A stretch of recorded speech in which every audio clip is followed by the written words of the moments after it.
and Tasty Cakes podcast. I'm Bert Lepore. He's Sammy of Monte Carlo. We're hanging here with Angry Mike D, and we talk about music, movies, and so much more. Now we're going to review King Gizzard and the Lizard Wizards, PetroDragonic Apocalypse, or the Dawn of Eternal Night, an annihilation of planet Earth and the beginning of merciless damnation. Wow. Yeah. Yeah, a lot going on. And this is one of your favorite bands, Mike. I never even heard of this band until you, and now I hear about. I got to be honest, I hear about them all the time. Do you really? Yeah, man, they got a big do. fan base. Yeah, they really do. got a Some of big the guys fan at base. work like them, and they talk about them. And they actually brought them up yesterday, and I said, "Huh, it's funny you bring that band up because we're reviewing it on the podcast." Yeah. Wow. This might be the first King Gizzard review we did. I think so. We mentioned yeah, it I was the think first so. review. Yeah. Yep. Okay, there's only 7 Yep. tracks on this record, and yeah, we're going to start off with coming in at number 7, Dragon. What do you got, Damo? All the songs they have, they're all pretty similar to me. I hate to say that, so I gave them all pretty similar ratings. Dragon, I gave 6 out of 10. Now from what I know, from what Mike says, and some of the guys I work with who are into them, they change their styles from record to record. This one is more of like a straight up metal, almost thrashy at times. Could be stoner metal, I guess. Yeah. Maybe ish. So everything's in that vein. There's not much variety. So, but this particular tune, I gave it 6 out of 10. Okay, Mike D. Yeah, I gave this one a 7. Yeah, I mean, this whole album kind of had the same feel to it. You know, this is just like a real fuzzy metal jam going on here. I mean, it had some really cool parts in it, you know, but it's just kind of there, if to say. Yeah. Not that it's bad. I gave Dragon a 6. It has a neat little guitar intro that goes on a bit much. It's a little freaking long. But most of this record at times can be long. It's a mid-level tune. And, you know, like you guys both said, I wrote down the same thing. Vocally, throughout the whole record, it kind of sounds the same. Not much diversity as far as vocals go. Coming in at number 6, Flamethrower. What do you got, Damo? Yeah, man, I like the song, and I think I gave this Flamethrower. I gave this 6 out of 10 also, and just like the last song, I think I gave it that rating because it's a 9-minute song, and I just can't sit through that. Okay. But the thing is the riffs on this album, all these songs are really good. There's a lot of cool riffs and everything. This one especially, a lot of like faster riffing and like some double bass going on. So I kind of liked it. Probably should have gave it a slightly better rating than the last one, but I gave it 6 out of 10. Okay. Mike D, Flamethrower. I gave it a 7.5. Yeah, I mean, it was a little long, but it had a lot of really cool parts in it, you know? They are like the masters of the fuzz, you know? That's their thing. They add a lot of fuzz to their music, and that's what you're going to get. That's what their fans like. So expect a lot of fuzz when you listen to King Gizzard. I gave Flamethrower a 6. It's got a good chuggy intro. Nothing really special during the verse. It's just okay. There's not enough melody for me for this one. But the guitar solo was pretty cool, I thought. I thought that was kind of neat. Okay, coming in, number 5, Motor Spirit. What you got, Damo? I gave this one 6.5 out of 10. Another long song, about 8 minutes plus. Cool riffs, man. I gotta say, all throughout the record, I'll say it again. I'll probably say it for the rest of the songs. They got some cool riffs, cool parts, and like the vocals come in instantly. It's not like a 3 minutes and then the vocals come in. It's like instant. So, but just the songs are too long, and that was, you know, for me, it was kind of hurt the ratings. So, yep, Mike D. If I could say, I mean, I feel the same about this one as the past 2 ones. I mean, yeah, I mean, it's I mean, this sounded the same as album. Just about every song. Yep.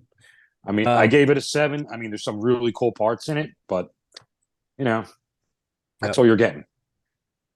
Motor Spirit, I gave it a 6.5. It's got a cool metal intro, the blasty little thrash thing going on. The vocals are a little pretty edgy in this one. It's a decent straight rocker, but like Damo said, a bit too long. It actually hurts it for me. Yeah. Coming in number 4, Converge. What do you got, Mike D? Yeah, it's had some cool parts in it. I gave it a 7. Wish it was produced better. It's. I kind of like that though. Really? I like the raw production. I do sometimes, not all the time. Sometimes I just want to hear, because I know these guys can do something that's just like incredible, So, and they do a lot. I'm not bashing them or nothing because they do a lot of different styles, but again, this album just sounded the same to me. There might have been like one standout track for it. Yep. Damo, skip me. Converge. Yeah, I did like this one. I gave us a 7 out of 10. It comes out like, pretty thrashy, like some old school, like San Francisco Bay Area thrash, Yeah, I like the riffs. I like the parts, but they're just too long. And this one is actually one of the shorter ones. It's like a little over 6 minutes, but yeah, it's only 6.5 minutes. Yeah. Oh. Yeah, I mean, I think if I saw them live, I'd be into it way more. Yeah. I'm from what I understand, they're not boring. Really good live show. No, they're not boring. They're not boring.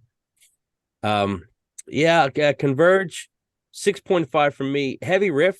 The chorus is kind of cool. That's not bad. It's okay overall. Coming in number 3, Supercell, Mike D. I mean, this wasn't one of my favorite ones. I mean, it could have been, and I really like the chorus on this. I wish it was bigger. I wish it was, again, less fuzzy. But this one had probably the most potential, but it kind of fell flat for me. I gave it a 6.5. Damo, Supercell.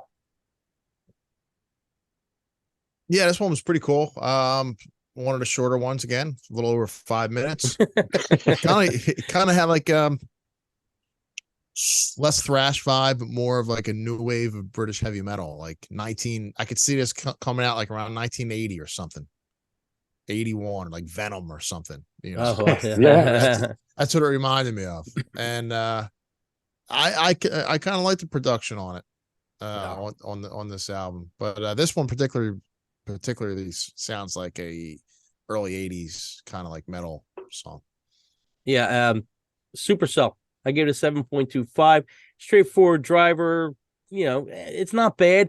I think if I could hear Rob Zombie doing this with better production, and I probably would like it more. To me, it had that feel to it. Coming in number 2, Gila Monster, however you say it. Mike D. Yeah, I like this one. This was a fun song. Gila. So this one stood out a little bit to me. This was fun. Yeah. Damo. Yeah, this I thought I ranked this the highest. I gave it 7.75 out of 10. It's also the shortest song at like 4.5 minutes or something. And Gila. Yeah. Yeah. That's funny. Definitely the catchiest one. And it kind of has like a Saint Vitus or like kind of like stoner metal kind of feel, Yep. Gila Monster. I gave it a 7. To me, it's got that early Metallica vibe going on a little bit. And just like you guys, it's funny you both said it without us even talking about it. I wrote down the Gila shots. I like it. I like the Gila shots. That was the most fun part of the song. I kind of dug that. Best song on the record for us, Witchcraft. What do you got, Damo? I gave it 7.5 out of 10. It's got like another one. It's a kind of classic metal sound and hard rock, like late 70s metal, like from England or something. Yep.